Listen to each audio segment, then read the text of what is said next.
Welcome to PseudoPod, a podcast as weekly as it is horrifying. Sometimes horror hits uncomfortable buttons. If the episode distresses you, bail out. We'll be here next week. PseudoPod, episode 854, February 24th, 2023. This week's story, Bones in It, by Christina 10. Welcome to PseudoPod, the weekly horror podcast. I'm Alistair, your host, and this week's audio production is by the amazing Chelsea. Our author this week is Christina 10. Christina is a Russian-American writer who has had work in Lightspeed, fantasy, diabolical plots, flash fiction online, weird horror, and elsewhere. A graduate of Clarion West Writers Workshop, she is currently an MFA candidate at the University of Colorado Boulder, where she also teaches creative writing. You can find her at Christina10.com, on Twitter as Christina_10, and there are several other contact points, which will of course be in the show notes. This story was originally published in Lightspeed in May 2021, and your narrator for it is Caitlin Zavinovich.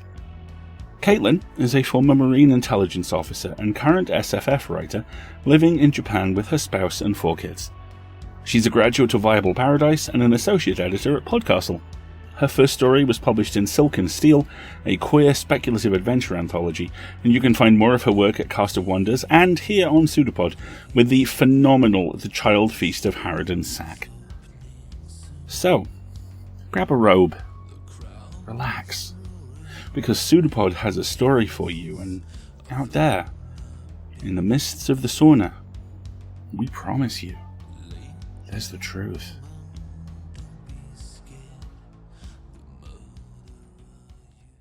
Bones in It by Christina 10, narrated by Caitlin Zavinovich. Besides the Vedma, who lived behind the stove in Steam Room 3, the Banya in Grand Lake Plaza was the same as any other budget day spa on Chicago's west side. It had deep tissue massages and signature facials, plus day passes for the communal baths and steam rooms. There was a cucumber water dispenser in the lobby, and a little sign on the front desk that invited guests to namaste a while. The robes and slippers were cheap, scratchy polyester, but enough people tried to steal them that the owners figured they couldn't be that bad. Mother's Day specials, wind chime music through the speakers, punch cards to get your 10th foot rub free. Yes, the Banya in Grand Lake Plaza was the same as any other day spa, except for the Vedma who lived there, of course. The Vedma had long black hair and 2 wide mouths, one for talking, cackling, snoring, singing, and casting spells, and the other exclusively for eating. The first mouth had a wet gray tongue that flopped wildly like a caught fish. The other had countless teeth, tall and pointed, which stretched in every direction like a dense forest. She crouched behind the stove, her many breasts sagging to the floor, pinked by the warmth of the burning coals, until it was time for dinner. The former owners, Pavel Korneliev and Masha Kornelieva, had opened the Banya in Oak Park on the last snowless day before the longest, coldest winter on record. The Vedma moved in that very night. Pavel and Masha knew what to do about Vedmas. It wasn't uncommon for Banyas to have them. They were attracted to the tangy stench of perspiration, the small curled hairs that gathered on the tile, the masses of plump, vulnerable flesh bobbing in bubbling water. All that filth and ugliness made clean, then unclean, then clean again, as guests worked their way through the traditional Banya circuit, bathing, sweating, then dousing themselves in ice. It was paradise for a Vedma, and could be paradise for them all, so long as the owners were wise enough to strike a deal, which Pavel and Masha did that very first night. They promised the Vedma they would prepare meals for her twice a day, before open and again after close, the most scrumptious meats from their spa cafe menu. They would leave a plush cot for her to sleep on, keep fresh coals in her stove, make sure the cloying smell of bergamot that wafted through the rest of the Banya never reached her. In fact, Steam Room 3 would be all hers. They'd put an out-of-order sign on the door so no one would bother her. All this in exchange for one thing, their guest's safety. And another thing, if she would see fit to grant it, good fortune, and prosperity for their new business. To this, the Vedma agreed, and they all lived peacefully for nearly 30 years. In that time, the Banya saw a number of pests, mice and ants, spiders and drywood termites, all looking for refuge from the lake-effect cold. All a far greater nuisance, Pavel and Masha concurred, than the reasonably amicable Vedma. Then the Kornelievs died unexpectedly when their small walk-up south of O'Hare caught fire. Their 3 children, grown by then and living out of state, bickered for months over what to do with the Banya. None of them had wanted to go into the family business. They didn't know the first thing about massage oil suppliers or how to clean a jetted tub. Eventually, they sold the place to the highest bidders, a middle-aged American couple with Silicon Valley startup money who thought the concept sounded simply charming and vowed to keep it as it was, save for one minor change. Which was how Russian Baths of Oak Park, a practical name chosen by the practical Kornelievs, became Be Well Banya, a full-service day spa under new management with, to the Vedma's dismay, an entirely refreshed, entirely vegan menu. The new owners didn't know about the Vedma or the agreement the former owners had made with her. They read an internet article about Russian Banya customs, swapped the bergamot candles for white sage incense sticks, and put a grand reopening banner on rush order at the local print shop. As for Steam Room 3, they couldn't figure out why it would be out of order. Everything, the smooth red cedar benches, the birch brooms hanging on wooden pegs, looked just fine. It was only a matter of removing the strange, musty cot rolled up in the corner, and they were ready to open their doors to the public, fully operational. More rooms meant more capacity, meant more profit. Everything was going according to their plan. The Vedma, on the other hand, despaired. After clearing out the kitchen, she had put herself into a hibernation to wait out the Kornelievs' absence. Now that she had risen, she was frail and full of questions. Where was Masha to turn the coals before bedtime? Where was Pavel with the platters full of fat sausage and pickled herring roll mops? Who were these loud strangers crowding into her steam room? And what, on the 7 continents and 7 seas, was a kale chickpea energy bite? The Vedma cowered behind the stove during business hours, chewing her once long, gnarled nails to the quick. At night, after the new owners had locked up and gone, she crawled out warily and searched the supply room for food, and rasped and wailed. She screeched, "Kosti, daj meni a kosti." She shrieked, "Give me something with bones in it." The tenured professor's name was Jeremy, but he preferred everyone to call him Tenured Professor. "Jer, you're working too hard," his mother told him one day on the phone. "You don't make time to talk to your mother.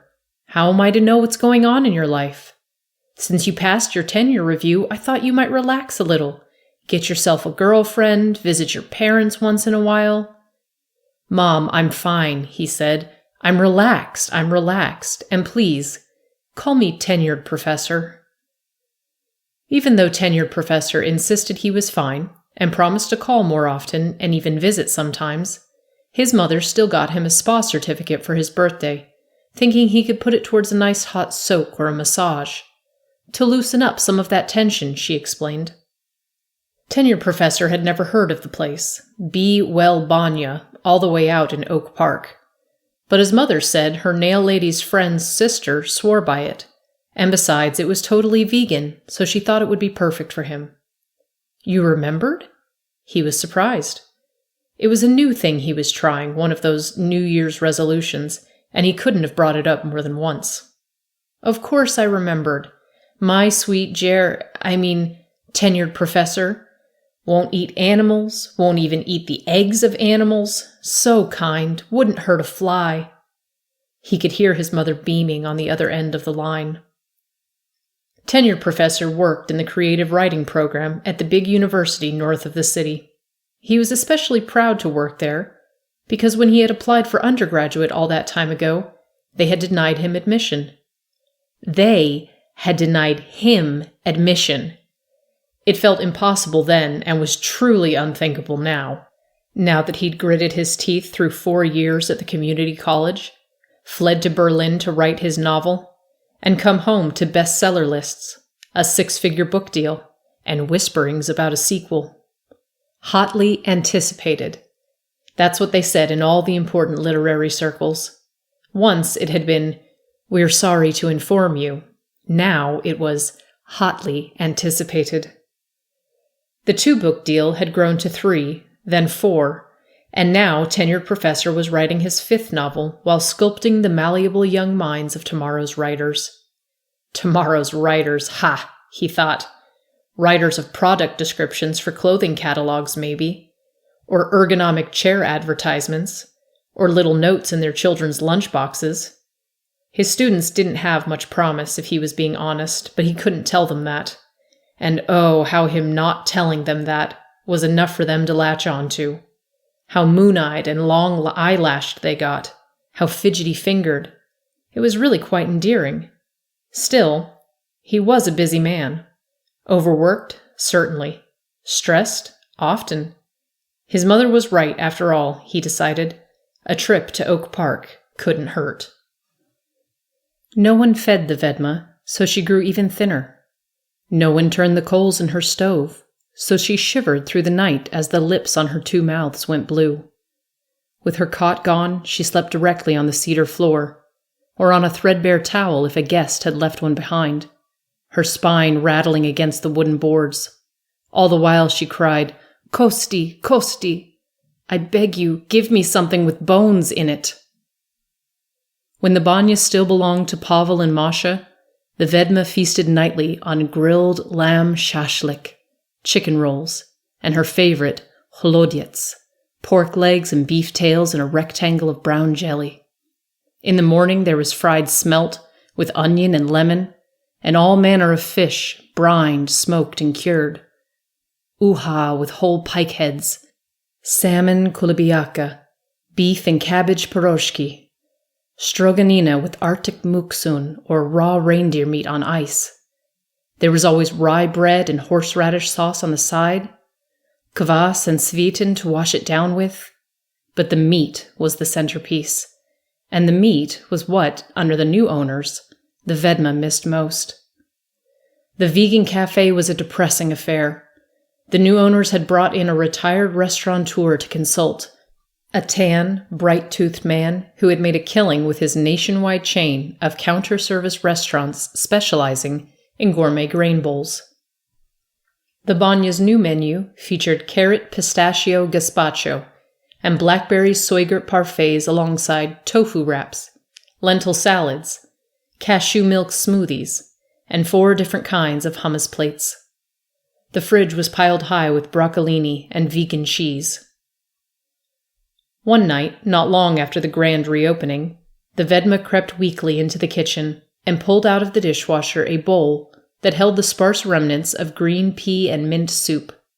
Starving and desperate, she licked it frantically with her eating mouth, her sharp teeth champing against the curved porcelain. Afterwards, she retched onto the floor of Steam Room 3, her stomach insistent on ridding itself of this waste.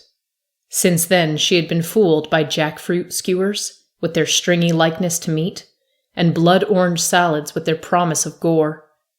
But each was more horrid than the last, bloodless and boneless, and she spat them all out in disgust.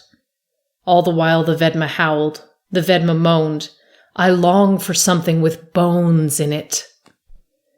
Just as the tenure review board had suspected, tenured professor proved to be brilliant, ambitious, and productive. He put the university in his author bio, and many students applied and paid good money to study under him. The tenured professor was not a kind man, was not a sweet or would not hurt a fly man, no matter what his mother thought. He encouraged students to come to office hours, and when they did, he shut the door behind them. The offices were drafty as it was, he explained, as he drew the blinds. Then he told the young writers, each of them one by one, that they showed exceptional raw talent. As they sat on the edge of his armchair and blinked nervously and fingered the hems of their skirts, he told them they had that it factor. He said it the same way every time, in a hushed voice, like, It's our little secret. Only making a success of oneself took more than talent, he told them, took more than that it factor. It took discipline, and discipline was exactly what they lacked. No matter, a lack of discipline was a privilege of the young. But should they like to not lack discipline, he could be the one to teach them. Would they like that? He asked. Would they like to learn? And the students, flushed with embarrassment and feeling special, said yes. Yes, of course. They went to parties where he showed them off to his friends and poured them dark, bitter drinks, and teased them lightly about misunderstanding the Deleuzian theory of becoming. They nodded when he called their favorite films derivative. They met him behind the Humanities building after dark. They sent him the photos he asked for, taut skin against spotless bathroom tile. They stayed up nights writing and rewriting to impress him, then pretended not to mind when in class he forgot their names. Then suddenly his office hour slots would be full before they could sign up, and when they passed by, another girl, chewing her lip, clutching a notebook, would be waiting outside the frosted door. And should any of his students actually go on to write a book, and think to reach out and ask him for a jacket blurb, good luck to them. They so valued his mentorship, they reminded him. If he would be so kind, they implored. But he would not be so kind. He did not once reply. A month into the new owner's tenancy, the Vedma was wasting away. She had been making do with what she could. When the Banya's lights went out, she came out from her hiding spot, her legs sore from squatting all day, and her hair heavy with ash. Then she went hunting for something to eat. She chugged the golden massage oils and fruit-scented lotions from the supply room, and scooped sugar scrubs out of their jars with her fingers.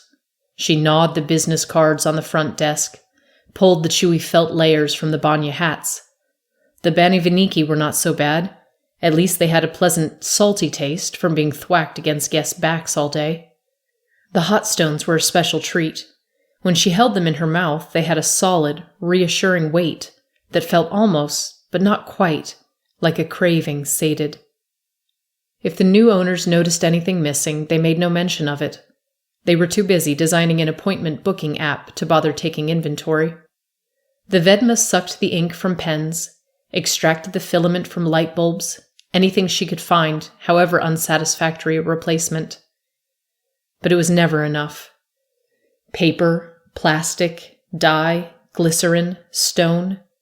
These were insubstantial things. They did little to nourish her.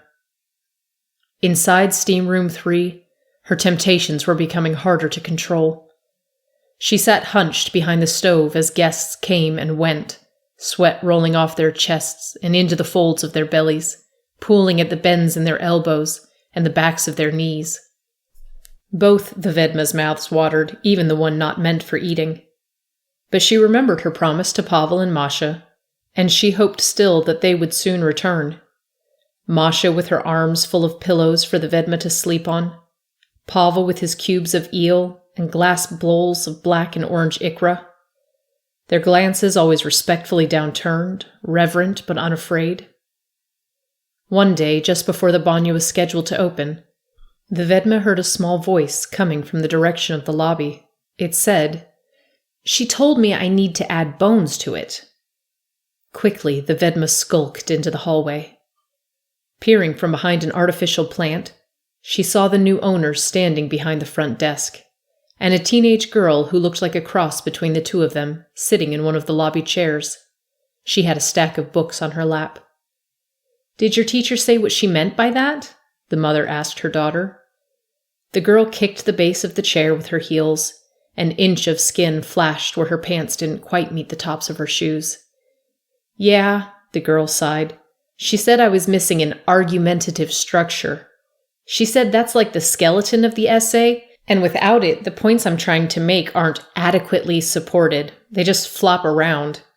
She demonstrated by dropping her arms and flailing them loosely at her sides. Her father said, checking the clock over the door. "Well, it's nice that she's helping you rewrite it. College admissions essays are no joke. You can hang out here today and work on it. It's going to be cacophonous at the house with the remodel.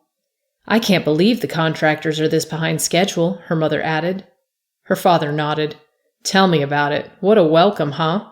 Next time we're calling Marks, guys. Everyone around here runs on Midwestern time. The new owners disappeared into the office, leaving the Vedma alone in the lobby with the girl, who opened her notebook to a clean page and began filling it with neat, slanted lines. The Vedma watched the notebook carefully, licking the lips on one mouth and then the other. Guests filed past her, carrying robes and slippers, making for the locker rooms or the cafe down the hall. But she never took her eyes off the notebook. This was it, she thought. At long last, something hearty, something that had bones in it. Hours passed before the girl finally stood up, stretched, and made her way toward the bathroom, setting the notebook down on the chair as she went. The Vedma almost yelped in excitement. Instead, she waited until she was sure the lobby was empty, then scuttled on all fours to the notebook, yanked out the pages, and devoured them in a single bite. When the bewildered girl returned, she found only a strand of long black hair caught in a spiral binding. Later, safely behind the stove in steam room 3, the Vedma's stomach grumbled and churned as the pages formed a disappointing gluey paste in her gut. This was the last time, she vowed angrily, baring her forest of teeth. She would not be deceived again. It was tenured professor's job to provide constructive feedback. This essay lacked structure, or that story lacked emotional resonance, or this poem lacked bite, or the research was iffy, or the grammar was bad. It was what they paid him for, his ability to turn a critical eye. It was a service he provided. So, when a freshman creative writing major named Lauren, who wrote mostly about her parents and deciduous trees, came over, he had to be honest. It was his scholastic duty.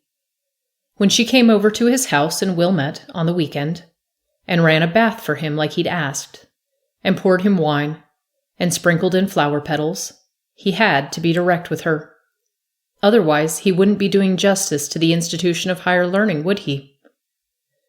When she undressed and stood in front of the bathroom mirror as she undressed him, so he could watch her do it, when she helped him gingerly into the tub, he had to tell her the water was too hot. He had to tell her the water was too hot, and leap out of the tub with exaggerated yowls so she would grasp the magnitude of the situation. And he had to splash her with the too hot water, and he had to push her down onto the cotton bath mat. He had to grab her cheeks hard with his whole hand until she looked like a fish. He had to shake her. He had to hold her face so close to the water that if she breathed, she would ripple the surface. Only she wouldn't breathe, wouldn't dare to. So hot I felt like I was soup, he had to growl at her. Is that what you want? You want me to be soup? You want to cook me? He had to let her cry, let her choke on her spit as she blubbered apologies, spill the glass of wine into the tub as she tried to get away. The water swirled vermilion, and the bottom of the shower curtain was stained, before he finally gripped her shoulders and said, Hey. Hey, hey, hey. It was a hard job, this, a hard, hard job. No wonder he was always wound so tight. Everybody makes mistakes, right? No wonder he was so tense. Could really use a day to kick back and just relax. I said, everybody makes mistakes, right? She met his gaze timidly, her eyes ringed in black. That's it, he said. That's better. So you made a mistake. It's about embracing the learning process, that's all. Being open to improvement. Later, he would make her a vegan dinner and read passages from Nabokov out loud, pointing out where the plotting and wordplay were just right. First, though, she would have to drain and clean the tub. B. Well Banya in Grand Lake Plaza, formerly known as Russian Baths of Oak Park, had a fairly standard layout. The lobby led to a pair of locker rooms, which opened onto the communal baths and cold plunge pool, which broke off into a long hallway lined with doors to the steam rooms and massage rooms.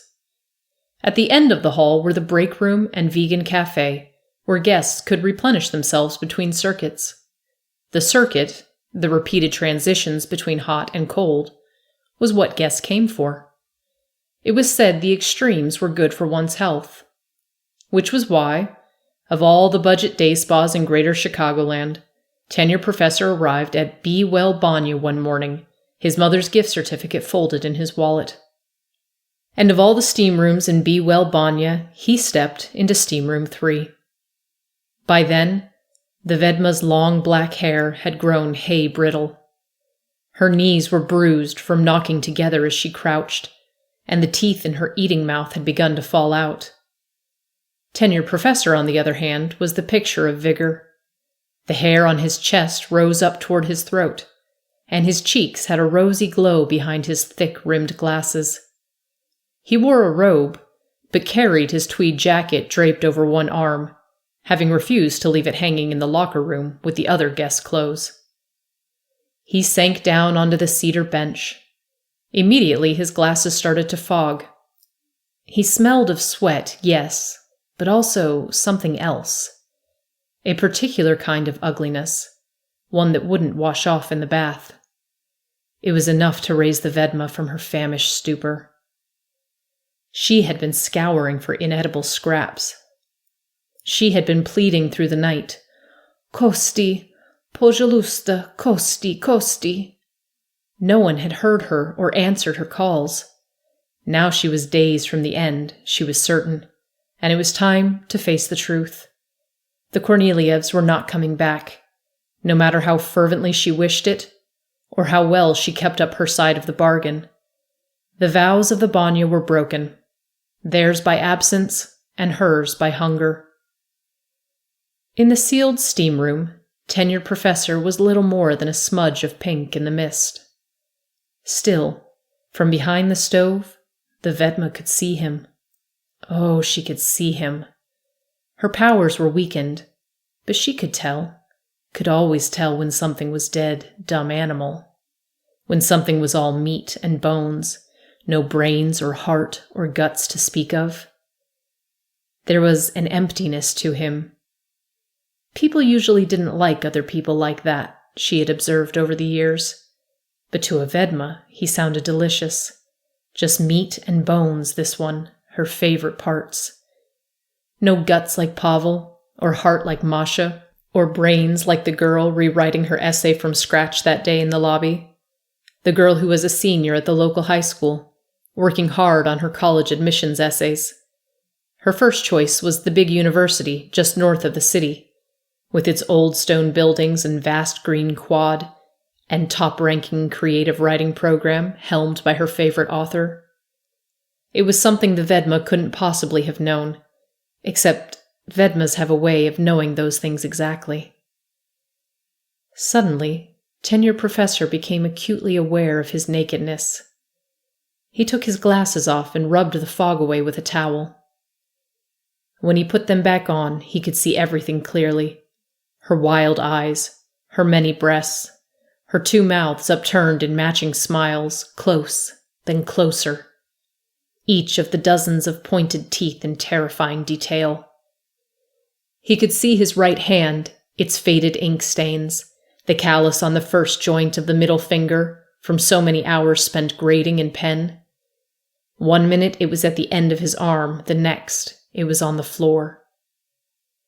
The Vedma marveled at how easily he came apart, fat from sinew, just meat and bones, nothing else to hold him together. Later, the new owners would stumble in screaming. Later, there would be sirens and yellow crime scene tape, and an escape from the plaza, across the highway and into the woods. Later, a letter would come to Tenure Professor's inbox, asking for his honest feedback about his recent experience at Be Well Banya, one of those automatic emails. It would receive, as was customary with him, no reply. Later, an obituary would publish the nice things, while others would publish the truth. But for now, there was only the Vedma, sitting on the floor of the steam room, sucking out the last of the marrow, and the pile of bones grown tall beside her. She wiped her eating mouth with what was left of his tweed jacket, finally satisfied.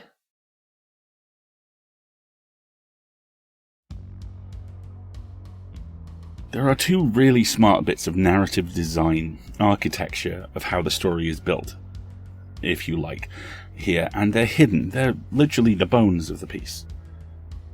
The first is that there's no resolution. The Vedma doesn't get a nice new regular food source. She is as doomed at the end of the story as she is at the start. Life rendered down into the survival of the day-to-day with nothing but the memories of her past glories to sustain her. And that is thin broth indeed. She gets one meal, gets to commit one atrocity, and then must hibernate again, and for her that's a tragedy, and for us it's a mercy. Except it isn't. Because as the story closes, the Vedma isn't revealed or saved, and the justice that comes to tenured Professor comes not through a sense of the scales being balanced, but because he is arrogant and deeply unlucky. The gradual dismantling of his physical frame, mirroring the psychological maiming he has enjoyed practicing so much on his victims. Because, make no mistake, everyone is a victim here. The neighborhood, the spa owners, the new spa owners, tenured Professor, the people who he maims, the Vedna herself, everyone who finds the pieces she leaves behind, everyone who hears the story. Victims, like the man once said. Aren't we all?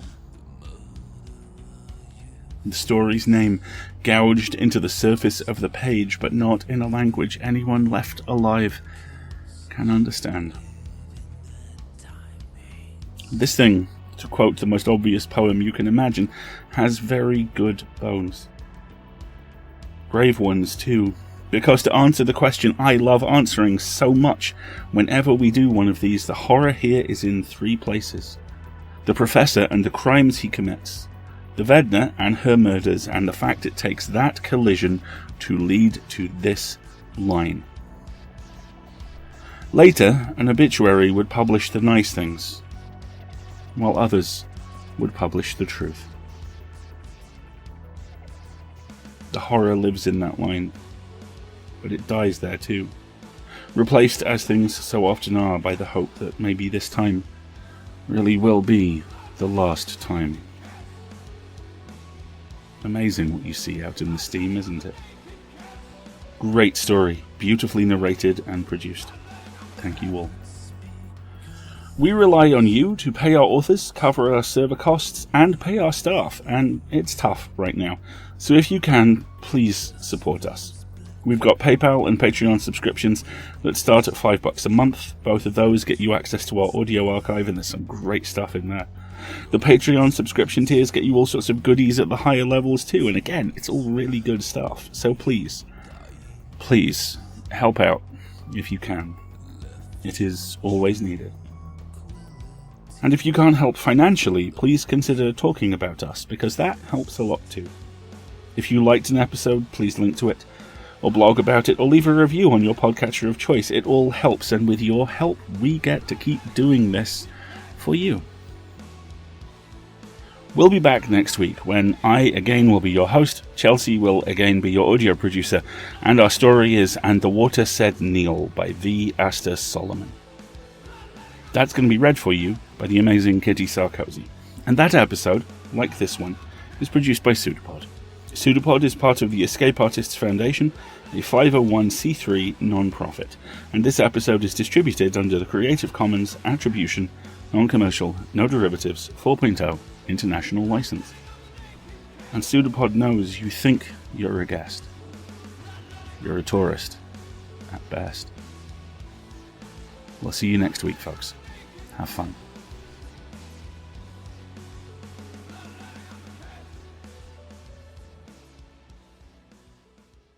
An arm appeared from nowhere on the shape, seemingly projected like the pseudopod of a protozoan. It's a pseudopod. It's a big foot. It's all about podcasts these days.